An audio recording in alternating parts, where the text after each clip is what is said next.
here, and if any of you are watching the recording, then thanks for watching. So, what we'll be covering today is the 7 commercial real estate myths, and we're going to debunk each one of those so that we can basically help you figure out how to earn those big assignment fees, buy big um, commercial real estate deals like multifamily or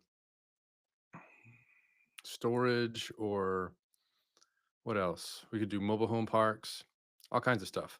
And so as people start rolling in, we'll start seeing the chats come in and I'll answer some questions. And a little bit of fun thing we're going to do here is I just got a present in, and I'm pretty sure, in fact, I know it's from my dad. Um, and he sent this to me from Colorado, and it's a Swiss colony smorgasbord of festive treats. So while we talk real estate, I'll eat some snacks over here. I think I'm gonna start with the M&Ms. I think that's a good play. You can't go wrong with red, green, and white Christmas themed M&Ms. Although it is kind of loud.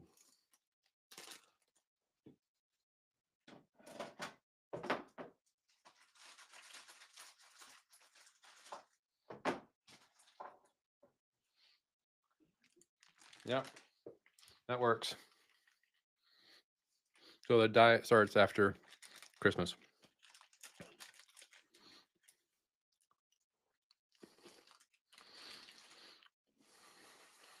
All right.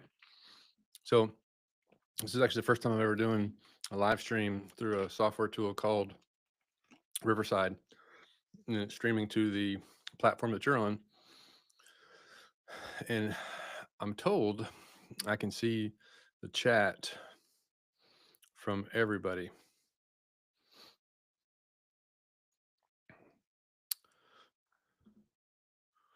Live, so live stream chat messages, all participants, live stream chat. Okay, you're testing the chat.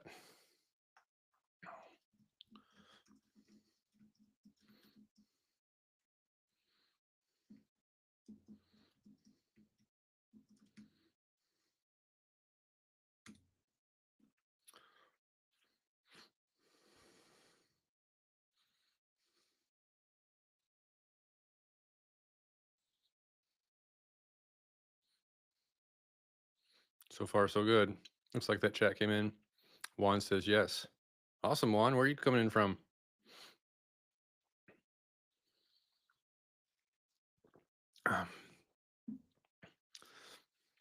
And what's weird about this is I can't tell where Juan is watching this. I don't know if you're watching it on Riverside or YouTube or what.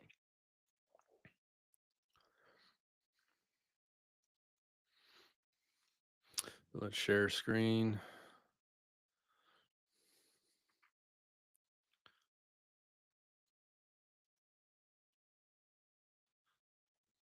Okay, you're in the Bronx in New York and you're watching on Riverside. Cool. So you saw the post in the school group. Sweet. Just kind of a last minute thing. We had a really good coffee with Paul this morning, or at least I'm biased, obviously, but people seem to have a good time. So people start joining here soon, and we'll try and recreate the dynamic that we had. Great one.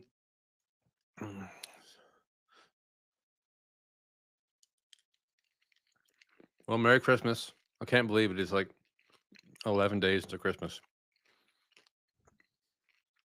Incredible. Okay. Share screen.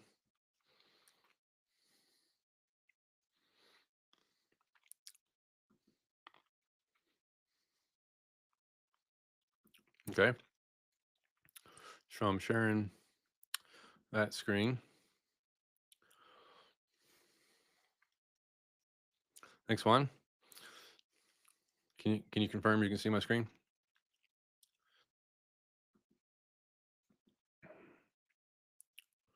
Pretty sure you can.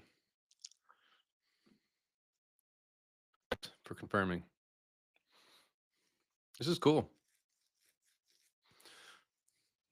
Got somebody else joining in here, but I can't see who the participants are. Or people. Here we go. Kind of learn a new software here on this live stream, so I can see the chat, but I can't. Oh yeah, okay, I see.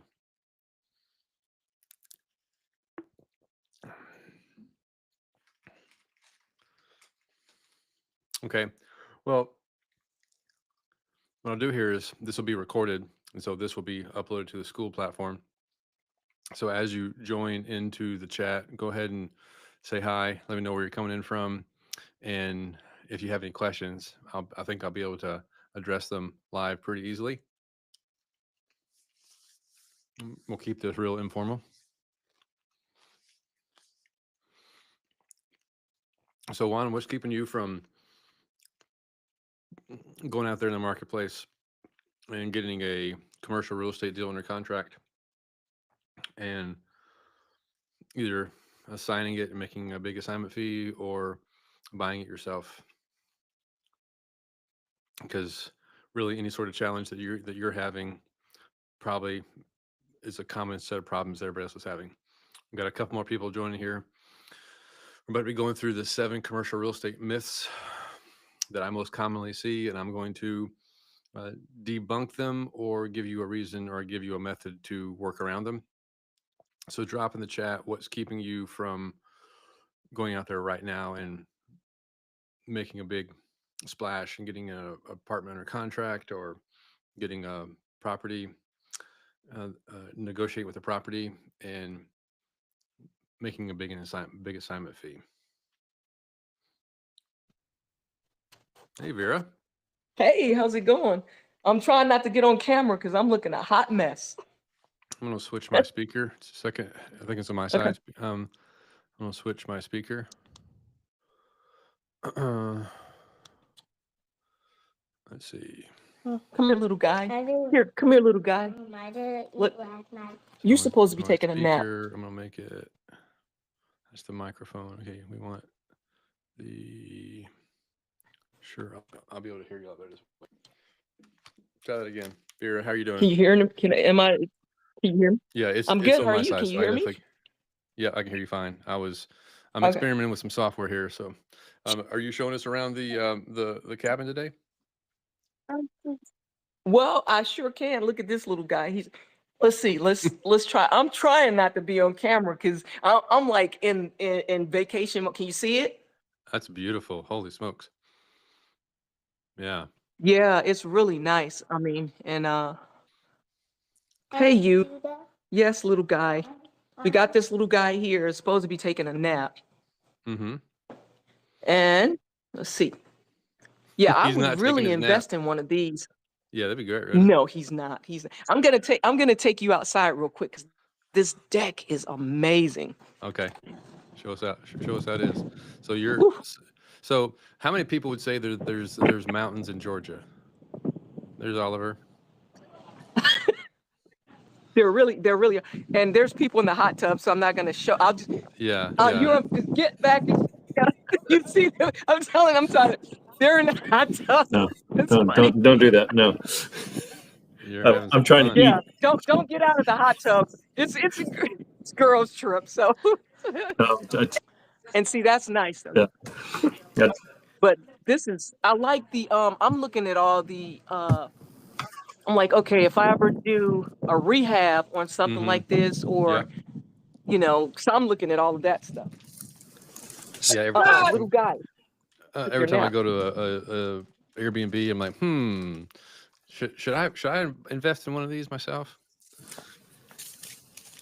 Yeah, I mean, they're nice because I mean, I'm not even sure. I need to ask them. I'm not sure how much they're charging. Dude, I mean, little guy, no. You should be taking a nap. You find every reason. Go back to sleep. Go to bed. Take a nap. She's in holiday mode. So it's like, Yes. I'll give you a hug. Give me a hug. Okay. All right. Bye. He So we got finds every Oliver reason. rolling in here, and we got Every we got reason. Scott rolling in here. Good to see you. We're Yeah. capturing our See, look at this design, guys. sweet. Yeah, this like this. This is nice. She's giving us a tour. And this is the Scones, or laundry whatever they're room or called. something? Yeah, I got the barn doors. Well, what is this? Okay, so the little guy is, this is the bedroom. He's giving us a tour. This is the bedroom. Yeah, this is the bedroom. He's telling us where the laundry room is. Okay, so Okay. you're right. Real little estate guy. agent. Future real Yeah, estate he's in agent. training. I That's right. know. Yeah, I'm definitely trying to train him. And he's in that room right there. I don't know if it's decent, but I'm gonna walk in anyway. And that's their bathroom. All right, little dude, go to bed. So your mom won't. This is kind of where I'm hanging out. And mine has a door to the patio. Nice. Nice little That's bathroom. nice. So I really like this, and I would definitely invest. And I think I'll probably end up investing at some point. No, don't go in there. Somebody's Okay. in there asleep. So, but there we are. Thanks, Vera. Very Thanks for giving nice. us a tour of the cabin. She's at You're her welcome. she's at her with her family, I think, and she's hanging out at the cabin. And what's the name of the mountains in Georgia that don't exist? She doesn't even know. I See, have they no don't idea, exist. Paul. She's been kidnapped. They tell me to put it on my calendar. That's all I do. Yeah, and I just show You up. just show up. You just show up. Yep, No, there. just No, show up. the Ouachita Trail, not Ouachita, but the Appalachian Trail goes through Georgia. So there's definitely mountains there. In fact, Yeah, that's where I it heard starts, right? when Peter was, yeah. Well, I think so, because Peter was, I had no idea it went all the way to Maine.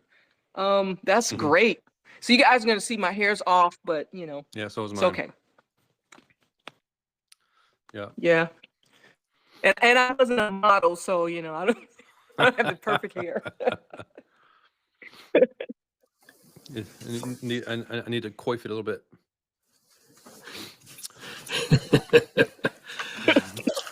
So All right. this is interesting. I submitted a deed Yeah. for put my my own property in a trust because that way, of course, right? Y'all yeah. are probably familiar with that. Your personal property. Yeah. Yeah, personal property. So that the purpose behind that is so that if there's a lien that's put on me or some kind of or to my wife or whatever, or if we pass away, it's easier to since we're co-trustees, right? One of us can be the trustee, if the other one passes away, and then secondary secondary and tertiary trustees are going to be my kids. Yep. And so that way, for probate and all that, it's going to be easy to transfer it. And but I got a letter back from the Dallas County Clerk office that says we need to have a copy, a photo of your identification, such as driver's license or something like that. That was effective July the 1st, 2023, House bill. Mm-hmm. But what's crazy is I've not seen that for other smaller counties. They haven't responded back with that kind of, pushback. So I guess it's a way to try and reduce the amount of foreign investors that are trying to do stuff, perhaps. I don't know. Yeah, they're definitely locking down on that for sure, aren't they? So that's a little extra thing there that what's unrelated, cool perhaps. is there's no agenda, right? They're just like, we're going to talk shop, and if we talk about the 7 commercial real estate myths, then we do, and if we don't, we don't. Yep. That's the And good thing about it. What I found useful, I don't know whether it's good to put this on and share with you all what I've got, but I wanted to show you all how I've researched phone numbers, right? Yeah. And it's the thing is, with the caveat that if you see these phone numbers, right, I don't want everybody to call these people over and over again, and they go, "Why did I get on this mailing list or this call list?" And so, at least with that understanding. Let me see if I can make this. Okay. See if I can get one that's an example here. Okay. And start from scratch. Okay. All right, so I've got something that, yeah, here we go. Right here, there we go. This is going to be good. Let me see if I can share with you guys first. Sure. Let's see. Here, I'll stop sharing me, and then you see. Mhm. See if Okay, I'm you trying to push figure share. out because I'm not familiar with this one. Yeah, here. it's Share. kind There of we new. go. Yep. Share screen. Okay, and then we'll do this one. There we go. Share. Okay. We got And you. then, so what we've got is, as an example, okay, so we've got is, let's say, this entity. Okay. Mhm. I don't know what I'm going to come up with, but we'll find out. Okay, so I'll have Okay. all this. So this is completely, so this is like a, jumping around. My mouse is too sensitive. There we go. All right. So So we'll Oliver, go to, what are we looking at? We're looking at a spreadsheet, and yes, what I'm this sorry, I got is, and I'm distracted. I glad had you to. qualified. No, this is good. I'm glad you asked. What it is this is the first, it's really column A, column M. I added in some other columns for, Mhm. but this is really more like, this is column A, is what's column M here. And, it'd be A, B, C, and so on, right? So really what I'm doing is grabbing the first and last name of the entity or owner. And usually it's going to be with the commercial real estate. It's going to show this entity name. And then, so I'll go over to, let's say, I don't know what I'm going to be sharing properly. Yeah, you're not going to see that. Let me go and go back to the sharing part, because I need to just share my screen. Hold on. So So a little stop. context here. What he's doing is he's pulled a list of potential Off market, by the way. off-market properties, or they are off-market properties, and he's trying to Okay. find somebody who wants to sell, right? And so you can do a skip trace, and the hit rate is fairly low on skip traces. It is what it is, right? But and I think what you're going to show is when you can't find the skip trace, here are your alternative Yes. methods, right? Yeah. Correct. Thanks for translating this into English. I appreciate that. So what I did was I took everything and just straight out put it into Google search, right? Mhm. And then it will sometimes Okay. come up with, boom, phone number. Yes. Okay. So that's a good hit right there. Right? Okay. I'll take Yeah. that. And usually when I do this, it's going to be, like I said before, I was lucky to get 1 out of 35. I got a hit where somebody responded back to me, I fell out of my chair when I was like, oh my God, this is great. So I'll take that and I'll call. Wow. Yeah. And what you're going to do is probably run into this. They're going to be renting out a suite somewhere in this big old glass office building, the High-rise skyscraper. commercial building. High-rise, yeah, exactly. Because you don't want to talk to the leasing office, because they'll be like, yeah, right, thank you so much. I'll definitely pass that on to my property owner. And then they throw it in the trash, Never, right? yeah. Or Mhm. you want to be closer to the Yep. fire, right? Closer to where the the guy is. That's a good one right there. And I've ordered this by address, okay? Because you'll find sometimes that there'll be multiple. Okay, right here it says Redbud Trail, okay, 202 Redbud Trail, blah blah blah. Right, all these I'm scrolling down one by one, and it's all these entities. Maybe it's a property owner, property management company that's got all these entities grouped together, or maybe it's the same guy, but he's just doing different entities on the different properties, right? All these. Yep. So who knows? Mhm. I don't know, but I'm gonna keep on plugging away, and so I'll even see stuff where it's a different suite number for the same building, and that probably is going to be a different property management company in the same building. Okay, just to warn you about that. But let's do another one, and I'll take. And it's just one by one. You never know what you're going to run into, right? And you just you got to be a Sherlock Holmes and just don't take no for an answer. Every single time you run into a problem, that means you can get a solution to that problem, and you get the money, right? Overcome the problem, and you get the gold. Okay, let's see. We got this investment. So the problem is when I click on this, it doesn't give me a phone number typically. It'll just give me an address, which is the equivalent of mailing something I don't want to mail. I want to try and get people on the you already phone. had their address, right? Yeah, exactly. That's it's not giving me anything new. Let's say go to. Okay, so there's that. A lot of these I've seen, and you can look into them. Maybe I'm wrong, and maybe there are phone numbers in the Bizopedia or whatever. Let me look at that just in case. But let's see, file number, right? And I'm just scanning through here real quick. Okay, so it tells us that I don't care about. This is just their filing. Their exactly. Exactly, and it's not going to give you phone numbers. Well, right? Does it say registered agent? Registration. Agent right there. Ooh, so I could actually take that, right? Skip trace that, Trace that from there, and and you can use your own skip trace or whatever it is. But I've got, for example, in my case, white pages. Yeah. So I put that in there, and then let's go back to where. Wait. I didn't even notice which. He's in Keller, Texas. So I could put in here Keller to narrow down my search. Right, Keller, Texas, and then we have this guy, and I wasn't paying attention. So we've got Charles E. Hartman. Charles E. Hartman, Keller, Texas. So 68. Yep, that's probably the one. That's your guy. And then if I look at it and click on it, and I'm glad you pointed that out. Oh man, I have paid. I've paid. So I click on phone.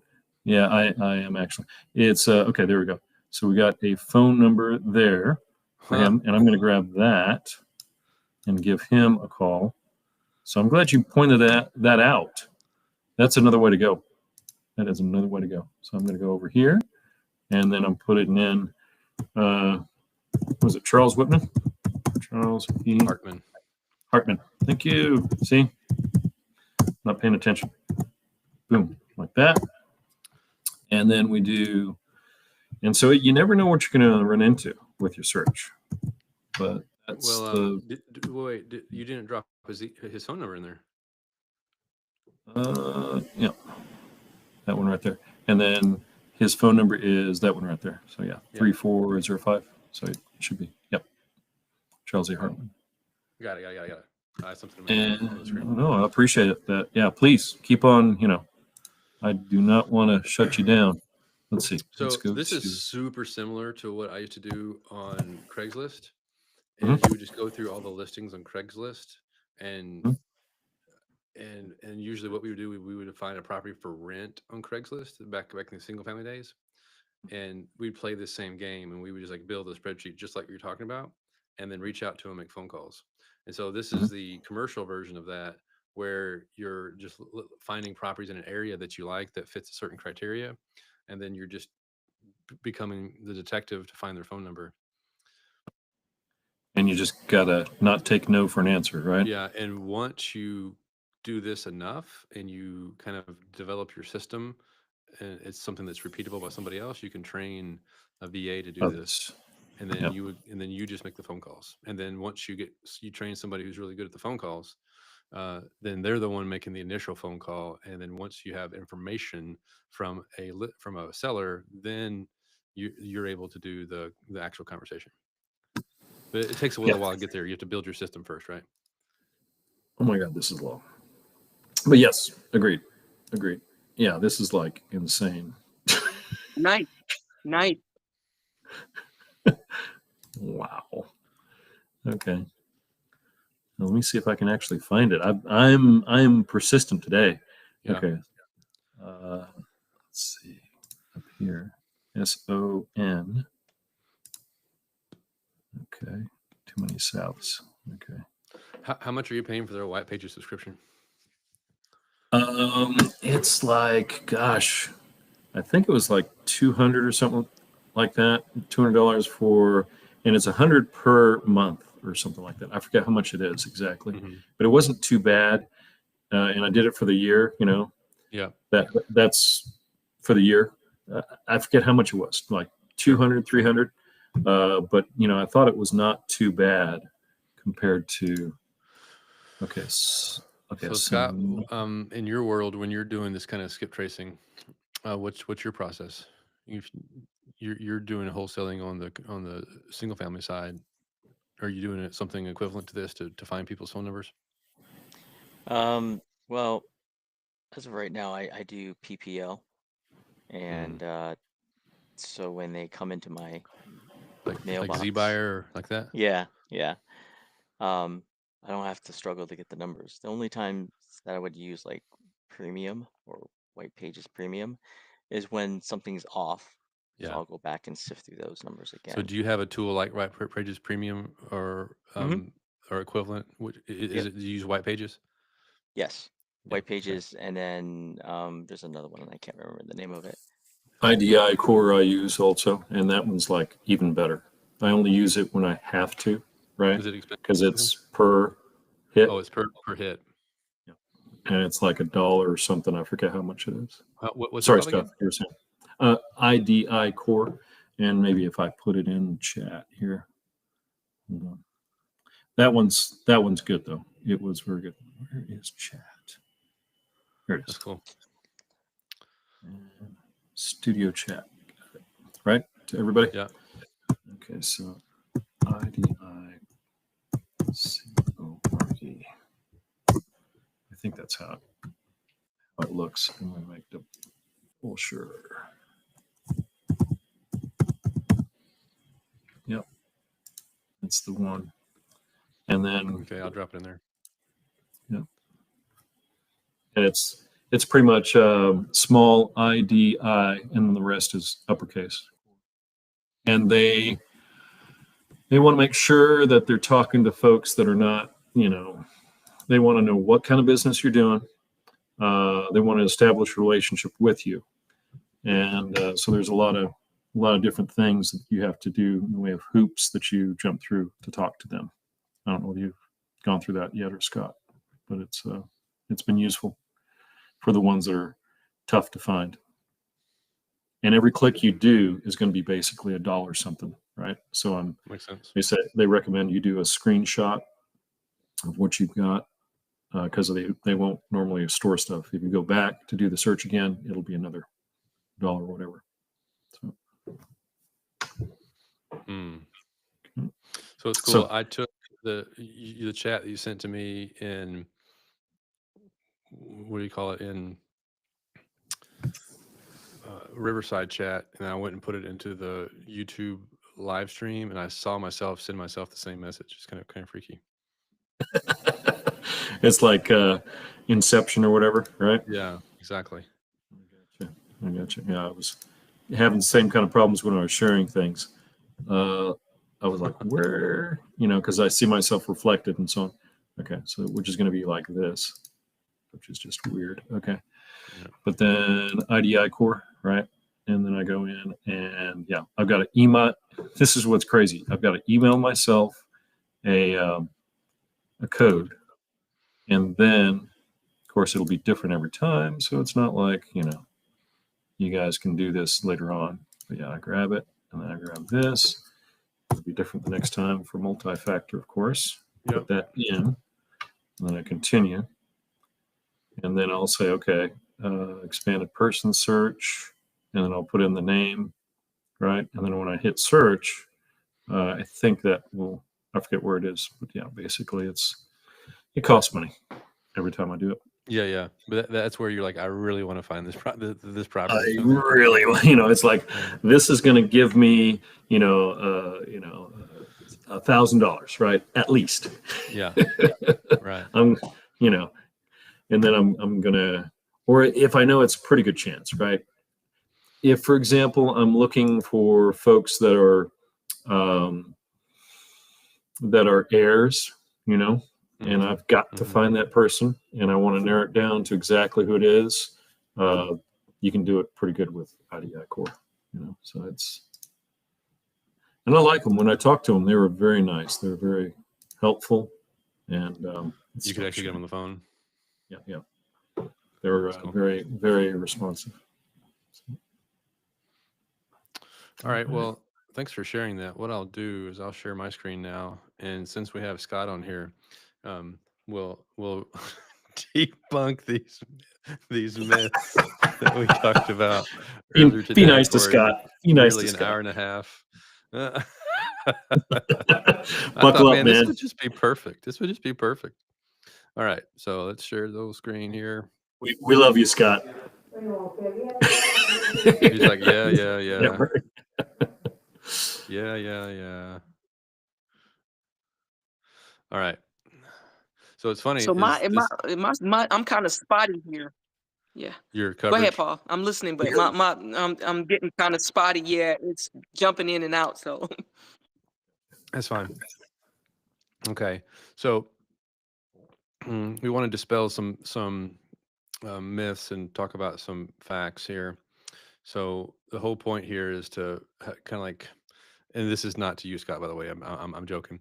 There's a lot of folks that they cut their teeth on single family, just like I did. I mean, for 3.5, 4 years, I did mostly single family. I bought a couple of small apartments, like a 6-unit and whatnot. But I just did that because I stumbled across it, and I really wasn't in the place to where I could manage, or I didn't think I was in a place I could manage more units all at once. And I found that managing the small apartments, 6 to 20 units, 6 to 30 units, whatever,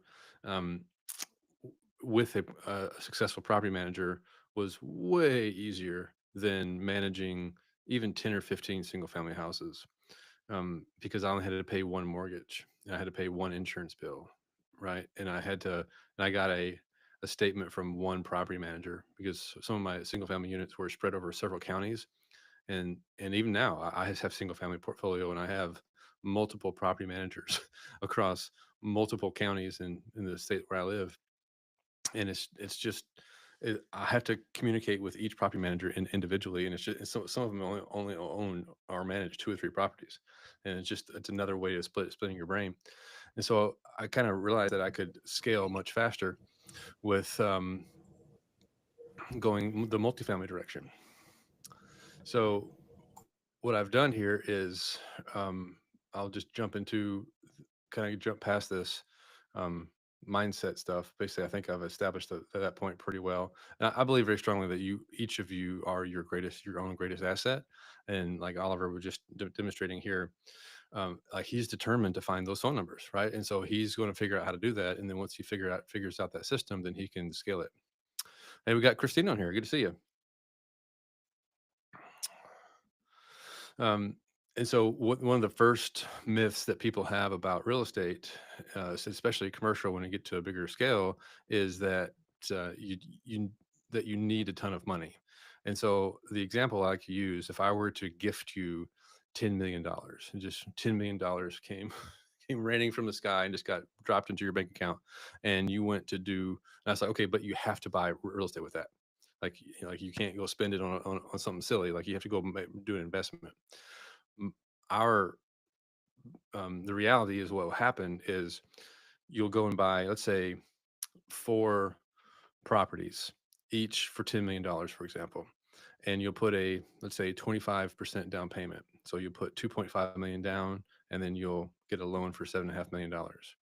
Well, you'll have 4 apartment complexes that are cash flowing, and you'll have $10,000 in equity, but you'll also be out of money. And so no matter how much money you have, if you're buying real estate, you're going to run out of money. And so this idea that, oh, I've spent my $10 million, now I'm not going to buy more real estate, would not be the way you think about it. You're like, oh, well, like if I want to get my 5th property, then I'll just like figure out a way to raise the capital. And so my theory here is that you maintain the same thing when you're starting out with no properties. You have the same problem in that you don't have the cash to take the property down. And what's so cool about real estate is that you're very commonly expected to use other people's money. Like you go to the bank and say, "Oh, I want to buy that property, but I don't have the money to buy the whole thing. Would you lend me money?" They don't laugh you out of the room, right? They're like, "Yeah, sure. We'd love to lend you some money. Let's make sure it makes sense for us, but like, let's dig in." So it's very common to use real estate as a mechanism to use what you want to have as a leverage to borrow money to buy it. Which you think about what's happening when you're buying a property and borrowing money from a bank is like they're lending you money before you have the property. Now, I mean, yeah, it goes through escrow and they do it the right way, but like your desire that you want to buy that property is the thing that makes you qualified to have that property. Now, the cash flows have to make up to being able to pay for your debt, of course.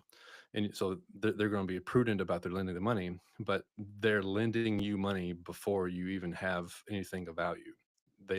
You close on the deal, and then they take the future cash flows of the money of the property to pay it down. Pretty incredible. And the reason they're able to do that is because they know it's really good collateral. You can't run away with it, right? Like it's a fixed piece of land with property on it. Like it's really hard to steal real estate because you can't run away with that. You can't run away right away with it. And then furthermore, you have all these really creative mechanisms to finance these properties. So you can buy the property subject to the existing mortgage. You can assume somebody's existing financing. You can use seller financing, and then you can also do I wouldn't call this creative financing, but you can also do a syndication, which is a mechanism of pooling resources to buy bigger assets. And in the commercial real estate space, typically speaking, as you scale up, it becomes a it becomes a team sport. So you're going to start partnering and raising money from other people, and which is part of the reason why I'm building this community on the school platform is because that's how important community is. And you need a buyer and a seller, you need investors. And so the more we get to develop a community amongst each other, you guys can do deals without having to have me or Peter necessarily being involved in every deal, right? I'm giving you the tools and the resources to be able to learn how to go and do it. And then you guys can amongst yourselves figure out ways to do deals. And so a lot of people think not having any kind of experience is a reason why they shouldn't start. And if that were true, then nobody new would ever buy a real piece of property ever. Well, of course, you have to start at the beginning, right? Like you don't have to sit on the sideline forever and not ever buy a piece of buy an asset. Like it's not necessarily a given. Like you have to go and figure out how to do it. Granted, but everybody who's ever done it had to go and figure out how to do it. So why don't you? Is my argument, and it certainly helps to have the guide. In fact, I asked my team, which I don't have the results yet, but I have my team to take a picture of me and Peter that I use in these presentations, and we're going to make Peter look like Yoda and make me look like Obi-Wan Kenobi, because we think of ourselves as the guide, right? To showing like we want you to be the hero, we want you to be Luke Skywalker in your own story, and to where you become somebody who is able to develop into to a successful real estate investor like you are. We want you to graduate into being a Jedi Knight of real estate, right? And what's really cool about the system we have is we allow you to use our reputation. So we let you use the reputation of all of us and the group, and say when you're out there shopping with somebody and you're looking to buy their deal, what you're saying is, yes, I'm looking to buy some properties in the Memphis market or in Dallas or in Atlanta or wherever you're coming from. And I'm looking to buy some properties in the area. I work with a group that buys properties all over the country, and we're looking to pick up something in the Dallas Fort Worth area. North Texas is my market, and I'm looking to build a portfolio there. Can you tell me more about this property? And what that does is it cuts through the noise of them thinking, well, who are you, and what are you really qualified, and what's your proof of funds? When you use that language, it cuts through most of that noise, because a lot of times when brokers are getting called, they're getting called by a bunch of newbies that don't know what they're doing, and they have no means of closing on the property, and they're just wasting everybody's time, and they're trying to prevent that because they don't want to send that kind of people to their sellers. And that's one of the ways that we help you get past that struggle, because you really are going to shop your deal with us, right? You really are going to have people behind you who could buy these properties. So one of the other risks that people talk about, and by the way, anybody who's on here live, feel free to jump in and ask questions or make comments. This is meant to be collaborative, not me just talking at you. And feel free to drop in the chat, anybody who's on the live stream. Oftentimes I ask people like, what's the thing that's keeping you back? Like, what's the challenge that's holding you back? And oftentimes it boils down to like they just don't have the knowledge. And a lot of times people use the excuse of I don't have the knowledge, and they say, well, it's too dangerous, it's too risky. I just can't do it because I'm not sure how to do it. Is really what they're trying to say. It's not that it's too risky, or that they don't believe it's a good investment, or they wouldn't be looking into it, right? They just use that as an excuse to justify why they're not taking the next step. It's like, oh, in fact, I spent 14 years of my corporate life not getting into some sort of business venture because I told myself I was a risk averse person. And what was really happening was I was afraid to take risks. I was afraid to put myself out there and maybe fail. And that's probably what's happening if you're listening to this, is like you're probably just not clear what to do. You don't have the confidence in your competence. And so you say, well, I'm a risk averse person. So what it does is it saves your ego. And it takes a big person to a mature person to admit that, you know what, I just don't know how to do this. And so I'm afraid of what might happen. And it's just, I think, a good thing to recognize that all investments carry risks. But I would also can say, like, risky as compared to what? Like I mean, like, is it riskier to stay in a job that you don't like that could fire you at any point and not build equity? I would say that's risky. I certainly did that. Worked in the corporate world, was considered a good employee, and then one day I just wasn't allowed to come back. They was like, "Here's your box." And I thought, "Oh, well, thank goodness I'm building this real estate thing, or I would have no money." Right? Like, so yes, they give you a consistent income, but when they decide not to give you that income, then what? Then you have to redesign your entire life around that business, right? And I would rather design a business that suits my needs. And I'm still going to work hard. And I'm not saying there's ever not like me any hard work out there, but go to work and work for yourself and buy, build, or create equity, and like bet on yourself. And but of course, when you're doing that, you want to look at whatever is the lowest risk and highest reward ratio, right? If I'm going to go out there and do hard work, let's work on something that has the best chance of being successful with taking the least amount of risk. And so this is referred to as asymmetric risk, where it's like the downside is very low, but the upside is very high. And I maintain that with commercial real estate, that ratio is in your favor, provided you follow some of the advice that we're sharing, which is buy on the fundamentals of cash flow. Do not wait on appreciation. You do not expect appreciation. What you're really looking for is you're looking for cash flow that allows you to then jump in and get a hold of a piece of property that has the chance of appreciating over time. So any of these myths apply to you, Oliver, so far, of the first three? He's trying to unmute. There we go. Yeah, unmuted. Sorry. But yeah, at first, when I wasn't knowledgeable on everything, I was like, I don't know how to do things, right? I'm not familiar with how to do this, or I don't have the money to do it. Well, then that can be pooled together with other folks, or I can get investors. I don't know where to get all these commercial leads, right? I mean, there were just so many different questions I had, and I had learned a little bit about some of the terminology for buying commercial property, but I hadn't gotten into it in full detail like what you have provided for us. And it's simple. It's an easy way to go. And you've got tools that allow us to collect the leads and the network of buyers that can buy the properties.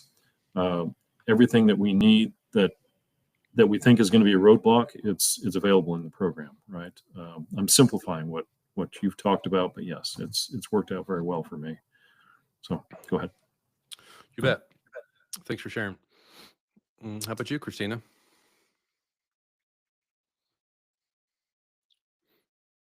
No obligation, but you're welcome to chat. I was trying to unmute. Sorry. Thanks, Paul. It's kind of the same as Oliver. It's kind of like you don't know what to do. It's like, where do you find these deals? How do you raise all this money? it was kind of just I thought that you needed to have millions of dollars first to buy apartment complexes or something. Yeah. But it's not true because of this syndication. So Mm-hmm. Well, kind of, it helps, right? I mean, having lots of money would help.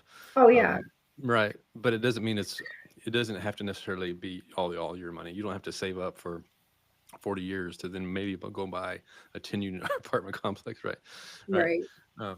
And so And that's then all your money's gone, right? yeah. Like, So now what? It was like I can only ever buy one property my entire life. Yeah.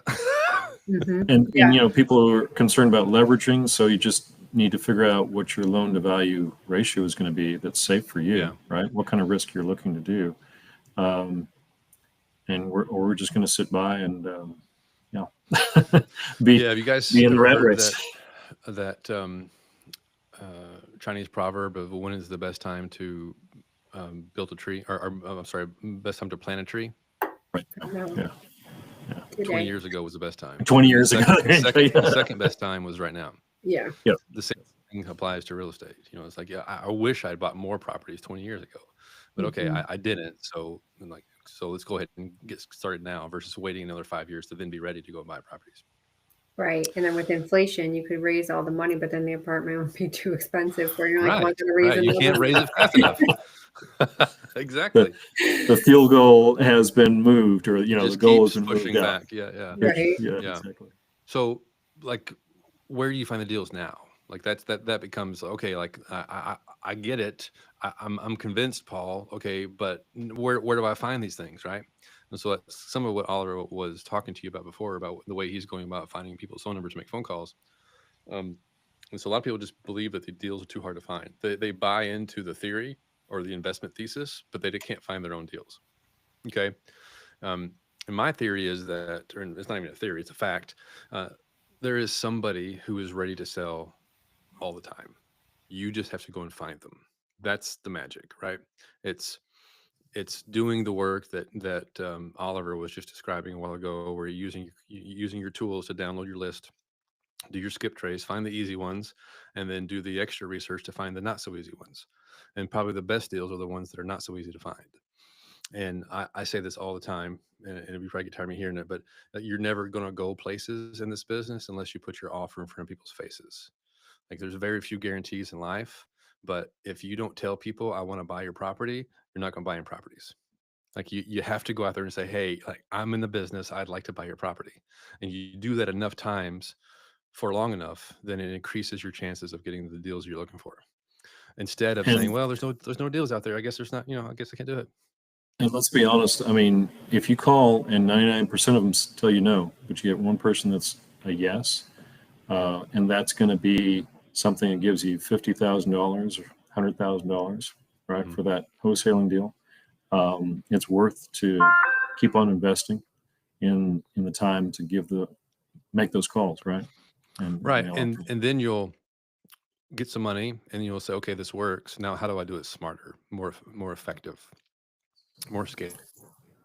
do I have enough money And you start now hiring to eventually put down 10% towards a commercial property? And now we're really moving, right? So, yeah. right. Bingo. And the software that we use is Commercial Deal Finder. And so one of the problems people say, I have no time. And this is the one I probably is one of my most personal pet peeves, is that there's no time. If you don't have any time to go and find a deal, then you just don't want it badly enough. Like, if I told you that in 6 months, if you do what we tell you to do, at the end of 6 months, you'll earn $50,000. I can't guarantee that. It's just a thought experiment. But if you knew that was the truth, would you find the time to go and do it? Like, if you've got a property that was worth $5 million, but you got under contract for $4 million, and all you had to do is raise $100,000. I'm sorry, $1 million. How hard would you try to raise $1 million so that you could create that much equity? And it would create $10,000 a month of cash flow in your life, right? Like, how hard would you try? It's like pretty damn hard. Very hard. With all my Yeah. effort, yes. Yeah. And so, Vera, I'm glad you're on here because I'm about to use your spreadsheet. So Okay. I have this exercise where you audit your time. And so we all have our smartphones, right? And so look into your smartphone. I would encourage you to do this when this is over with. We'll finish up here in a few minutes. Look at your smartphone, and whether it's an Android or an iPhone, there is a screen usage report by app. And if you don't know how to do it, you can Google it. Find the instructions pretty quickly on either Google or Android. Yeah, Android or iPhone. And you'll be surprised how much time you're spending on your phone, completely spinning your wheels, wasting your time on TikTok or YouTube or video games or whatever it is. Like, we all have our vices, right? And Vera, what was your vice? I haven't had too many vices. My vice was working because I was working a full-time job Ah, when I started buying properties. So I didn't have a mhm, lot of time, but I would work my job, all the hours I had to put in, and then I would come home and I would work my business at night till like 1, maybe 2 in the morning. I would lay down mhm. and go to sleep, get back up and do the same thing over and over. Now, my vice now might be a little of the stupid TikTok or something like that, but I try not to get started with that because you can go for hours on that stuff. Yeah, you can. So, but yeah, yeah. And now you like seriously now that's all I'm doing is real estate. Other than when I take some time off, that's all I do all day long. All day long. I'm trying to talk to people or get something going with somebody. And I mean, I've been working with somebody since I think it was July. Hmm. And I actually put an offer in, and then and I'm pretty sure this guy is a wholesaler, which like I keep telling him, I don't care if you're a wholesaler. If I can get it for my price, then Yeah. I'm saying that, if the numbers work for me and you're getting paid within that, I don't care. And then but I've been working with this guy since July. I offered on the property, but they keep coming back saying they want 11 million. I'm like, listen, it's not generating that type of income. So now they're finally down. Like he hit me up last night and he's finally like, well, they want a LOI and proof of funds. And I went back and I said, well, you need to remind them that I already submitted a LOI. I don't know if you gave it to them. And I said, as far as proof of funds, I said, we don't know how am I going to get a proof of funds when I don't really know what the deal is going to close for.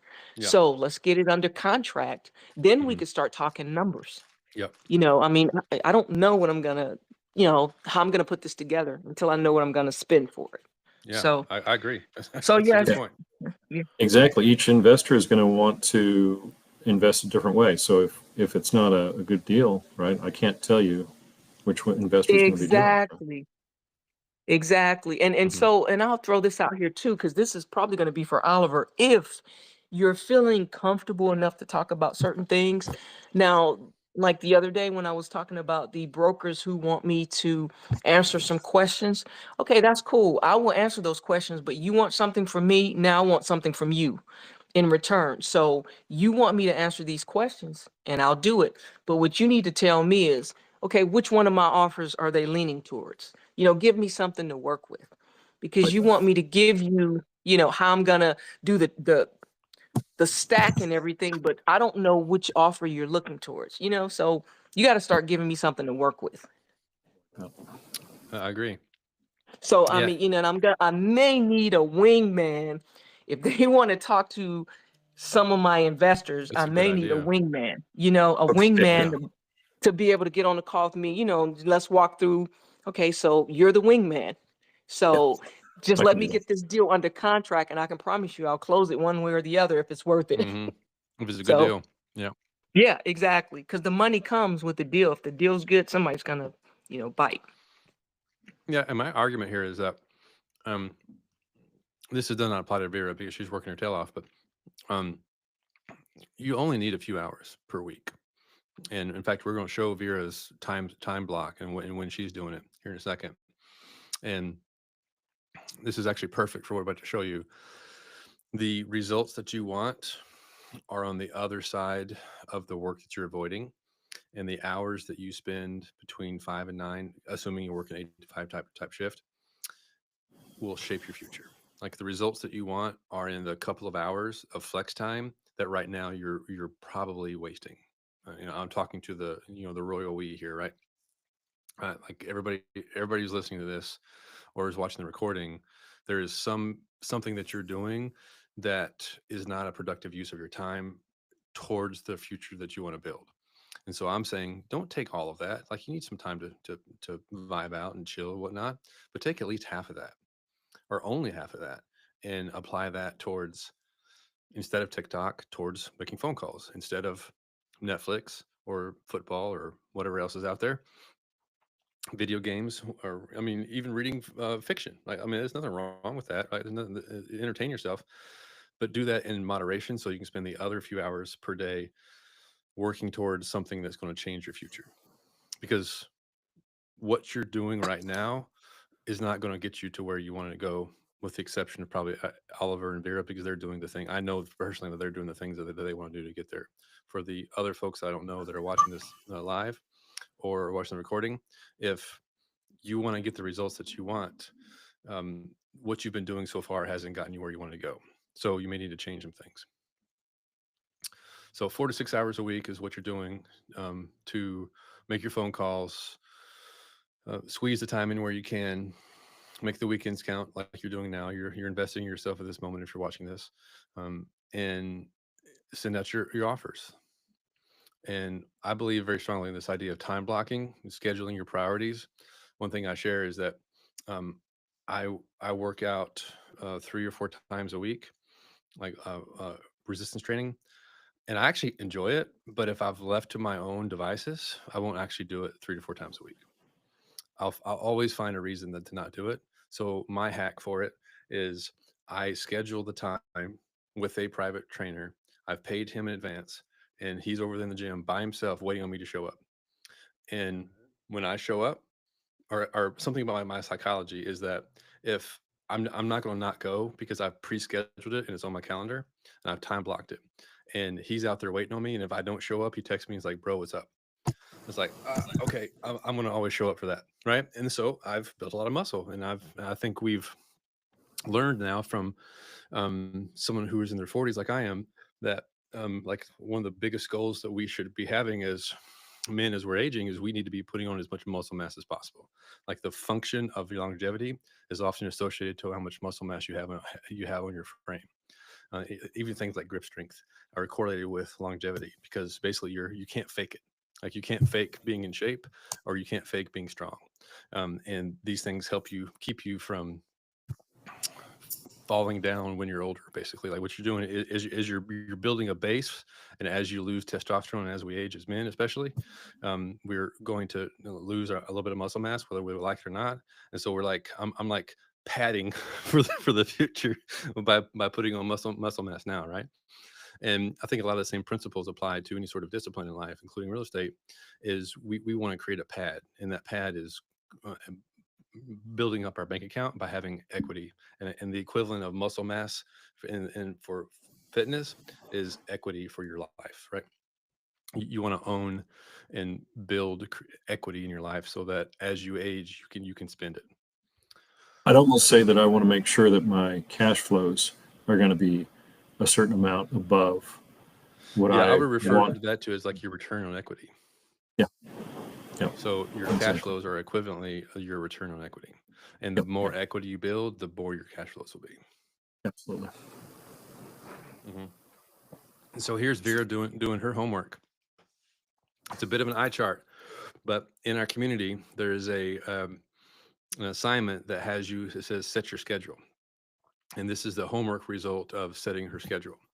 And so Vera, she has the time that she works, and then she goes to our wholesaling class on Wednesdays. And then I noticed that between about 6 and 7:30 or 8 in the evening is when she's making her sales calls. That's when people tend to answer the phone. That's when she's available, and that's where she's making a big difference in her life. These conversations that she talks about, this is where she's having them. And I also like that she does her exercise time in the morning. She has it pre-scheduled. And because what this does is it makes your life sustainable. This is something that she can do for 10, 20 years if she wanted to, right? This is something that's sustainable long term, and that she can continue to do week after week after week. And I think so what's interesting is we know who Warren Buffett is, right? And he's in his late 90s now. One of the richest men in the world, and has been for a while. And you wouldn't know who he was if he retired when he was 65. He was a multi-millionaire, millionaire probably even at that time, but his net worth has doubled and quadrupled, maybe even 6x since then. And we know about him because he spent the time consistently doing the thing he does. Now, his investments over time typically return a 20% return, which is still impressive. But if he had only just made 20% return for he and his investors through the age 65, you would have never heard of him. And that's just a testament to the power of compounding. And so when I say go ahead and get out there and buy properties, that's what like do it now. That's what I mean. Like buy good properties that return a good return and hold on to them as long as you can. Build that equity.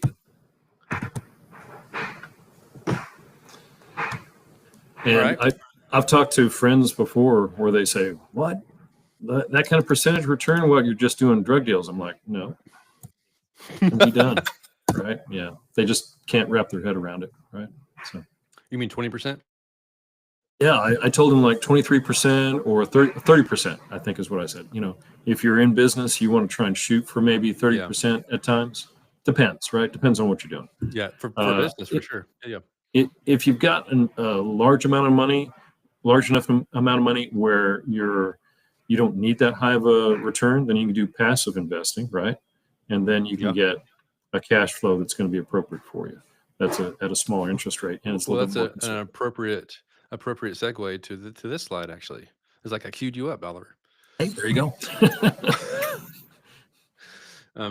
Because you can invest in real estate and have it be 100% passive, but all you are doing is putting in money and you have no control. Like you're investing in a real estate investment trust or a fund like what I have, or you're investing in some sort of syndication. You're investing $100 grand into a project and somebody else is doing all the work and you are then 100% passive. But owning real estate is not a passive thing. If you're the one that's being the active investor, there's no such thing as 100% passive ownership of real estate, right? If you're the one on title and making sure that the management's being done properly, then there's nothing passive about it. Like now you can get recurring income. Absolutely. You can get, and what I like about it is that it's a 1-to-many exchange of value.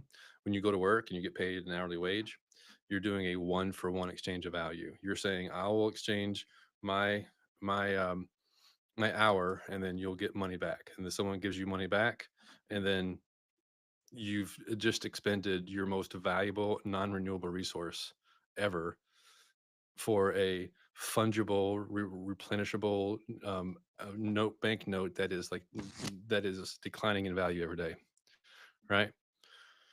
So how can we change the script so that we're exchanging our time for value so that we're getting a recurring 1-to-many exchange of value? I want to spend my time finding something, those 4 hours a week that you're going to find. I want to spend that time buying an asset that is going to pay me over time in residual. So I may spend fake number 50 hours finding it, but then I might get paid the equivalent of 2,000 hours for it over the rest of my life because I've owned it once and they pay me. The renters keep paying. It's weird. Like they go to work and they do the exchange for value and then they take their most. So here's an interesting concept. Poor people think of money very differently than people who are well-to-do. If you are poor, you think money is a thing that you go and earn with your money or your time, and then you spend all of your time giving your money back to somebody else. So you spend your time doing something you'd probably rather not do to get some money to then give all your money back to somebody else for things that you want. And you spend your entire life doing that. And you never get out of that cycle. And then you end up subsisting off the government with Social Security or whatever, right? I'm glad Social Security exists. I'm glad that there's a social safety net for people, but I don't want to rely on it. Like, I don't want to be that person, right? And I don't think anybody who's listening to this wants to be that person. Like, you want to be in a position where you can take care of yourself and your family and build a legacy, right? And the way you do that is by owning assets. and creating something that creates this one-to-many exchange of value. So people who are wealthy think of money very differently. And what they do is they spend their time buying assets that then pay them a residual cash flow, and then that cash flow pays for their lifestyle. It's a very important distinction.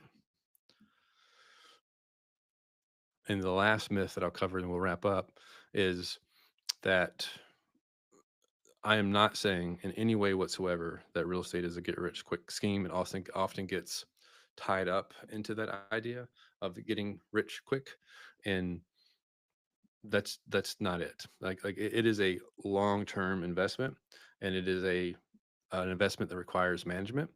And you like to buy for the cash flow, but then you want to wait for the appreciation. You don't buy for appreciation. You don't buy expecting that it's going to appreciate, and the only way it makes sense is if it appreciates.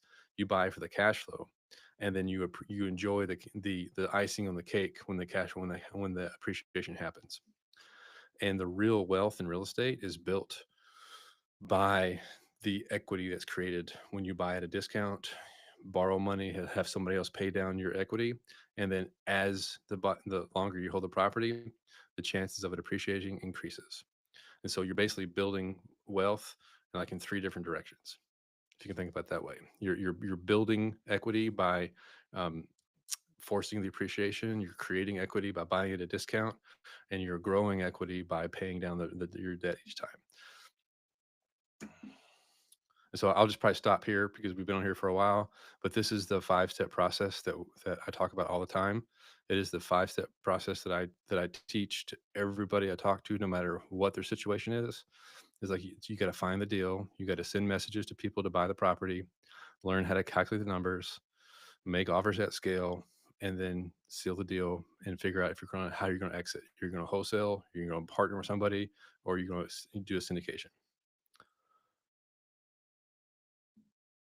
So I'll skip the obstacles. I'll skip all this because I think you all know that. If you want to join the group, if anybody's watching this live, if you join the group, I'll drop the chat. I'll drop the link here in the chat. I think everybody on here right here live is already I'm already speaking to the enlightened here.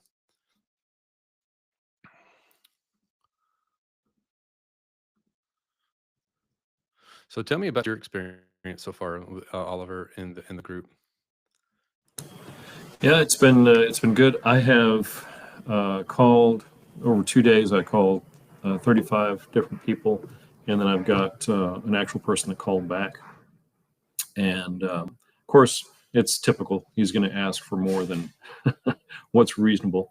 He's because our offer is 6.5 to 7.5 million for 52 units, and he's come back with, well, I want 11.5 million, and yeah, we'll see what we can do, especially since, like you said before, we want 3 different options. Either we buy at a discount, owner financing, or with terms, that is, or assuming the loan. And this one assuming the loan might be one of the things that's going to be good, because he's got a loan for 5.5% for 35 years. And so he's probably looking for about 6 million as the amount to put down, but we'll see what we can work for numbers. Right? Did that kind of answer the question for the moment? Yeah. No, it's awesome. Now you've what I say is I like to follow along with the speed of instruction, and so I've given you the suggested course of action, and you've just done it, and then you're like, okay, I've hit an obstacle. Let me go ask the group. What do I do now? Now I do need to, and I'm not going to beat myself up for it, but I do need to keep on calling. I haven't mailed yet, but keep on plugging away, because I'm guessing that a lot of these folks that I can't reach by way of phone number, mail is probably the best way to go. The next option, folks. Yeah, next option. And so I pulled for the list that I pulled.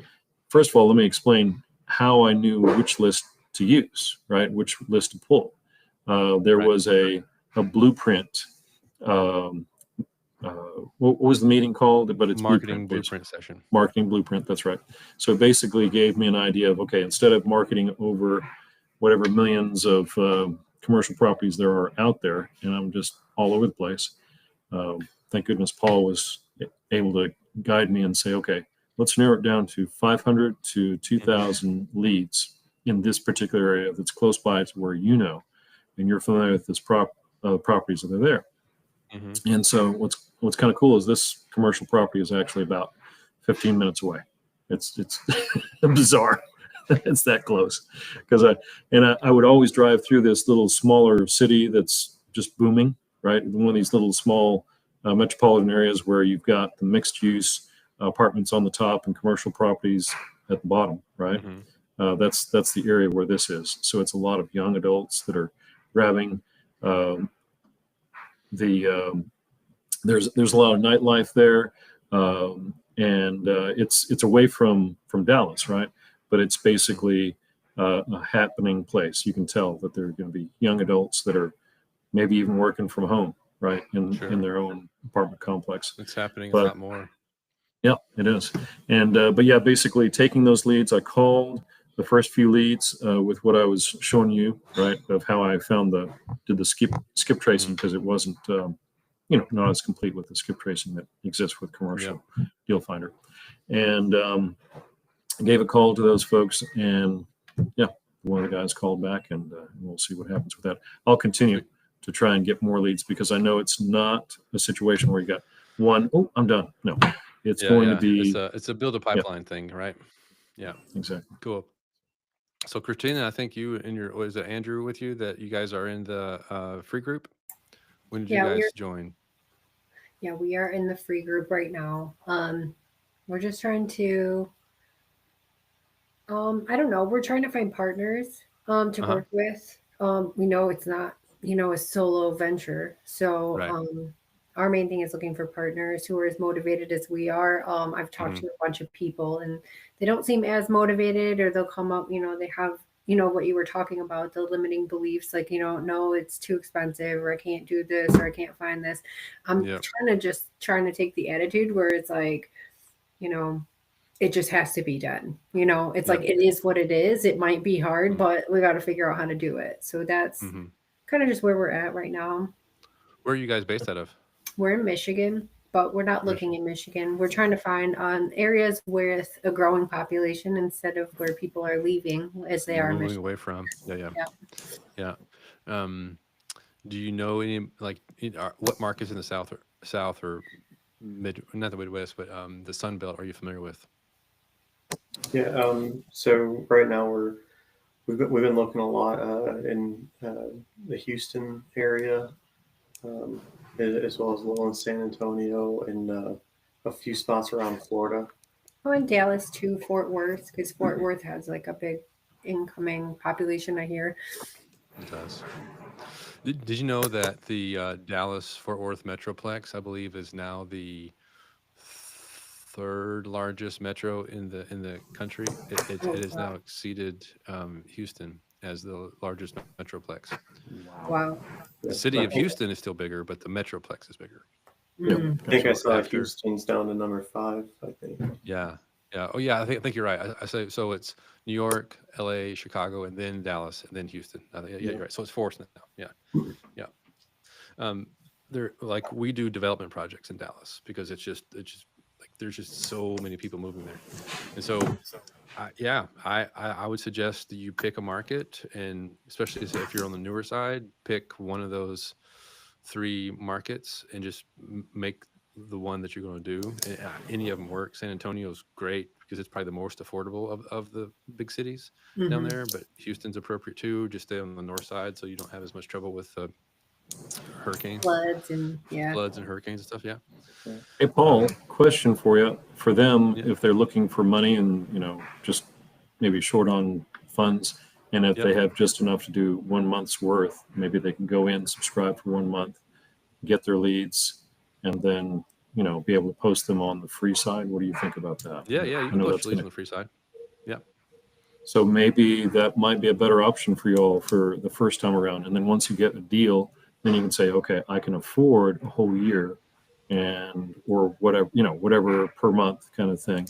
And then say, okay, I'm going to step my way up into it. the chances of finding somebody who's going to be a partner with you is higher in a group that is a paid group, right?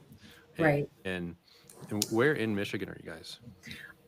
We're in like the Detroit area.